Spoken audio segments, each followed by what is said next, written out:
नमस्कार दोस्तों, जनसंवाद के खास बुलेटिन में आपका स्वागत है। फटाफट बड़ी खबरें निकल के आ रही है। पूरे देश भर में नए संसद भवन के उद्घाटन को लेकर मचा घमासान। इसी बीच माहौल गर्माता जा रहा है। आपको बताते चलें कि आदिवासी अब इसका विरोध करने आ चुके हैं। अभी भाजपा को बताया जा रहा है संविधान का हत्यारा जानेंगे, इसके बारे में चलते अगली एक और अपडेट निकल के आ रही है। एक बार फिर मामला पहुंचा है सुप्रीम कोर्ट। वहीं याचिकाकर्ता ने 4 बिंदुओं के जरिए कहा है कि नए संसद भवन का उद्घाटन करेंगी राष्ट्रपति, जबकि एक आदिवासी समुदाय से आती हैं और यह बड़ा मुद्दा है जिसके कारण आदिवासी समुदाय इसका विरोध भी कर रहा है। चलती अगली एक और अपडेट निकल के आ रही है। पहलवानों के समर्थन में 28 मई को नए संसद भवन के सामने महिला खाप पंचायत करने वाली हैं महापंचायत, जानेंगे इसके बारे में। वहीं दिल्ली पुलिस को बड़ी चेतावनी दी गई है कि बीच में ना आए, नहीं तो बड़ा हंगामा हो सकता है। अगली एक और अपडेट निकल के आ रही है। ऑस्ट्रेलिया दौरा कर लौटे प्रधानमंत्री को लगा है करारा झटका। यूपी समेत 4 राज्यों के छात्रों को नहीं मिलने वाला है ऑस्ट्रेलिया में दाखिला, जानेंगे इसके बारे में। अगली एक और अपडेट निकल के आ रही मणिपुर से बड़ी खबर है। अदालत ने साफ तौर पर हिंसा भड़काने में अमित शाह का हाथ बताया, कहा पूरी तरह से जिम्मेदार है बीजेपी सरकार। अगली एक और अपडेट निकल के आ रही है। एक बार फिर बाबा रामदेव को लगा करारा झटका। अपने दंत मंजन में मिला रहे थे मछली के कुछ अवशेष, जानेंगे इसके बारे में। वहीं अगली एक और अपडेट निकल के आ रही है। विपक्षी एकता को लेकर अरविंद केजरीवाल काफ़ी ज़्यादा सक्रिय हुए हैं। राहुल गांधी और वहीं मल्लिकार्जुन खड़गे से करने वाले हैं मुलाकात। सब खबरों को जानेंगे कर विस्तार से, लेकिन उससे पहले एक छोटा सा निवेदन, अगर आप हमारे चैनल पर हैं तो चैनल को सब्सक्राइब, बेल आइकन जरूर दबाएगा देश दुनिया की फटाफट बड़ी अपडेट को पाने के लिए। दरअसल पहली बड़ी अपडेट निकल के आ रही है। पूरे देश भर में नए संसद भवन के उद्घाटन को लेकर घमासान मचा हुआ है। 28 मई को तय किया गया है कि नए संसद भवन का उद्घाटन प्रधानमंत्री द्वारा किया जाना है, लेकिन इसी के विरोध में विपक्षी पार्टियों सहित अब आम जनता भी सामने आ रही है, जिसमें 19 विपक्षी पार्टियां इसका विरोध कर रही हैं कि प्रधानमंत्री द्वारा नए संसद भवन का उद्घाटन न किया जाए। वहीं धीरे धीरे अब ये विवाद बढ़ता जा रहा है। नए संसद भवन का उद्घाटन राष्ट्रपति से नहीं कराने को लेकर पूरे देश में विवाद धीरे धीरे बढ़ रहा है।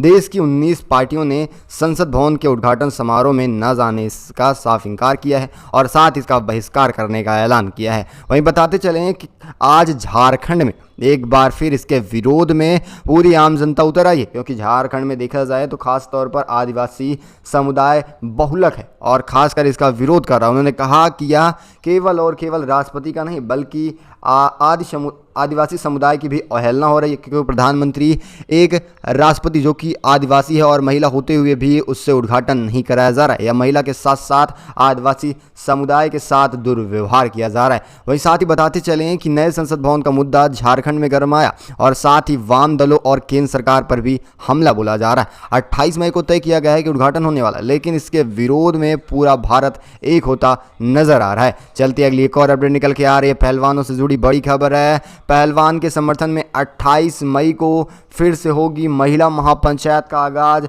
दिल्ली पुलिस को कर दिया गया सतर्क, बीच में ना आए नहीं तो हंगामा बढ़ सकता है। पहलवानों के समर्थन में नए संसद भवन के सामने 28 मई को महिला महापंचायत होने वाली है। इसके लिए खापों ने कमर कस ली है। वहीं पलाम 360 खाप ने फिर से सुरेंद्र सोलंकी का कहना है कि ट्रैक्टर ट्रॉलियों के साथ साथ अपनी गाड़ी और मेट्रो के जरिए आप नए संसद भवन के सामने 28 तारीख को मिली। उन्होंने दिल्ली पुलिस को भी चेतावनी दी है कि अगर महापंचायत में आने वाले लोगों को रोका गया तो माहौल बिगड़ने की जिम्मेदारी केवल और केवल दिल्ली पुलिस की होने वाली है। सुरेंद्र सोलंकी ने बहादुरगढ़ के पत्रकारों से बात करते हुए बताया 31 दिनों में अब तक न्याय को लेकर कोई भी बात सरकार नहीं की। यहाँ तक कि प्रधानमंत्री अपनी चुप्पी तक नहीं तोड़े और जंतर मंतर पर 31 दिनों से लगातार पहलवान धरना देते आ रहे हैं। यही सबको देखते हुए अब आगे धरना बढ़ाया जा रहा है और खासकर जिस दिन नए संसद भवन का उद्घाटन है उसी दिन अब पहलवान जाने दे रहे हैं वहीं पर महापंचायत, और साथ ही पहले भी नए संसद भवन का विरोध होता नजर आ रहा है। अगली एक और अपडेट निकल के आ रही है। ऑस्ट्रेलिया का दौरा कर लौटे प्रधानमंत्री को लगा है ऑस्ट्रेलिया से करारा तमाचा। 5 राज्यों के छात्रों को नहीं मिलने वाला है ऑस्ट्रेलिया में दाखिला। यूपी समेत 4 राज्यों के छात्रों को ऑस्ट्रेलिया में किसी भी तरह से किसी भी यूनिवर्सिटी में नहीं मिलेगा दाखिला, बताया जा रहा है विद्रोह का जरिया।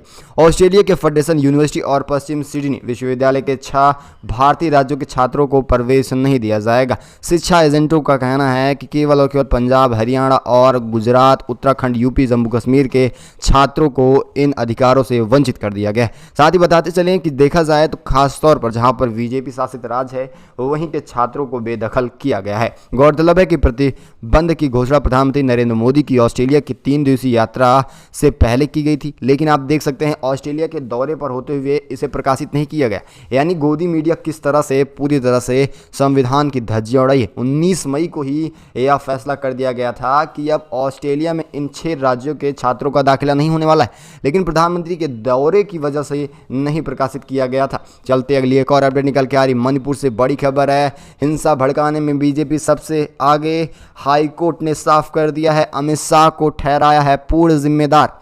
मणिपुर हिंसा का जिम्मेदार केवल और केवल केंद्रीय गृह मंत्री अमित शाह हैं। हाईकोर्ट ने एक आदेश साफ कह दिया है। खास बात है कि वह पूर्वोत्तर राज्य में हुई हिंसा पर पहली बार सार्वजनिक तौर पर बोल रहे हैं। उन्होंने जनता में शांति की अपील की है। आपको बताते चलें 2 दिन पहले हुई हिंसा को देखते हुए अमित शाह पहली बार अपनी चुप्पी तोड़े थे और राज्य का दौरा भी करने वाले हैं। इससे पहले सुप्रीम कोर्ट भी मणिपुर उच्च न्यायालय ने आदेश को पूरी तरह से गलत बताया था। दरअसल हाईकोर्ट ने मतई समुदाय को अनुसूचित जनजाति यानी कि एसटी दर्जा देने के लिए राज्य सरकार से सिफारिश करने के लिए याचिका दाखिल की थी। असम के गुवाहाटी पहुंचे शाह ने कहा कि मणिपुर में एक अदालत के जजमेंट के कारण ये झड़प हुई है। उन्होंने कहा कि मणिपुर में मेरी सभी भाइयों और बहनों से अपील है कि 6 सालों में हम काफ़ी ज़्यादा आगे बढ़ रहे हैं और किसी भी तरह का दंगा नहीं भड़का है, तो ऐसे में सभी को शांति से रहना चाहिए। लेकिन आपको बताते चले हिंसा भड़कने के बाद एक बार भी ना तो प्रधानमंत्री चुप्पी तोड़े थे और ना ही गृह मंत्री। यही कारण रहा कि अब हाईकोर्ट सीधे तौर पर जिम्मेदार ठहरा रहा है केंद्र के मंत्री अमित शाह को और खासकर प्रधानमंत्री मोदी को। अगली एक और अपडेट निकल के आ रही है। पतंजलि के फाउंडर बाबा रामदेव को लगा करारा झटका, दंत मंजन में मिला रहे थे मछली के अवशेष। बड़ी अपडेट निकल के आ रही है। आयुर्वेद और प्राकृतिक औषधियों के उत्पादन करने वाली पतंजलि के ऊपर एक नया केस हुआ है और एक बड़ा खुलासा निकल के आ रहा है। इसको लेकर कंपनी को लीगल नोटिस भी भेज दिया गया। शिकायतकर्ता ने दावा किया है कि कंपनी ने टूथपेस्ट दिव्यदंत मंजन में नॉनवेज चीज़ों का इस्तेमाल किया गया है, जैसे कि मछली के कुछ अवशेष।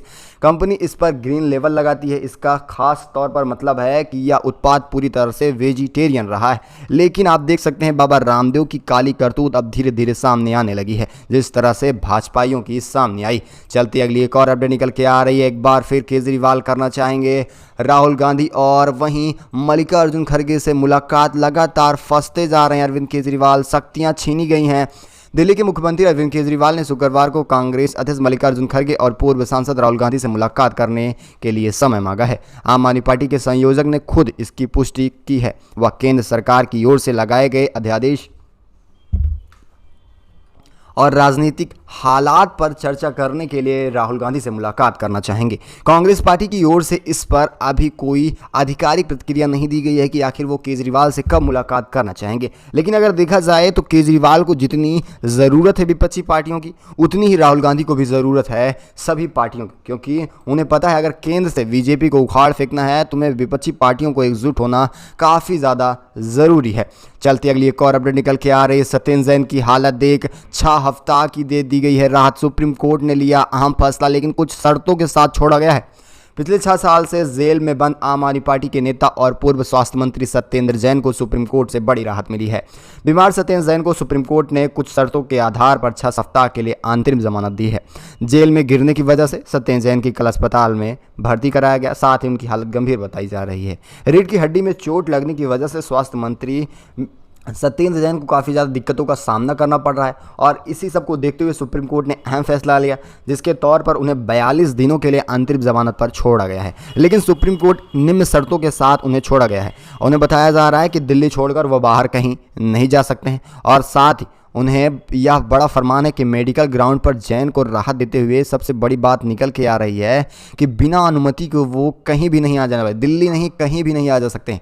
चलते अगली एक और अपडेट निकल के आ रहे, वंदे मातरम गीत बजते ही नहीं खड़े हुए हैं ओवैसी के पार्षद, मचा बवाल, मारपीट तक पहुंचा है मामला। बड़ी अपडेट निकल के आ रही, यूपी नगर निकाय चुनाव में नवनिर्वाचित सदस्यों के शपथ ग्रहण समारोह के दौरान जमकर हंगामा हो चुका है। नया मामला निकल के आ रहा है, कुछ अलग तरह का है। इस समारोह में सभी दलों के पार्षद भी पहुंचे थे और खासतौर ओवैसी के भी पार्षद मौजूद रहे। शपथ ग्रहण समारोह के दौरान मौजूद भारी संख्या में लोगों के बीच वंदे मातरम गाया गया और गाने के सम्मान में कई पार्षद सीट से खड़े हुए, लेकिन इसी बीच आपको बताते चले ओवैसी के पार्षद नहीं खड़े हुए। जानकारी के अनुसार बताया जा रहा है कि गाने के दौरान जो पार्षद बैठे रहे वो केवल और केवल ओवैसी के पार्टी के रहे। इसको लेकर जमकर हंगामा कर दिए बीजेपी वालों ने और खास तौर पर पूरी तरह से हिंसा का बर्ताव किया गया है। इस पर ऑडिटोरियम में मौजूद अन्य पार्षदों ने आपत्ति जताई और हंगामा कर दिया। देखते ही देखते दोनों पक्षों के बीच मारपीट शुरू हो जाती है। वहीं मारपीट के बीच कमिश्नर ने मेयर को शपथ दिलाई। इस दौरान वंदे मातरम और भारत माता की जय के नारे भी गूंजने लगे थे। जयकारों के बीच किसी तरह शपथ ग्रहण किया गया, लेकिन खास तौर पर यह देखा जा रहा है कि किस तरह से भाजपाइयों की दबंगई रही है। अगर किसी का मन नहीं है बोलने का तो वो नहीं बोलेगा, लेकिन ये जबरदस्ती जय श्री राम के साथ साथ वंदे मातरम के भी नारे लगवाना चाहेंगे।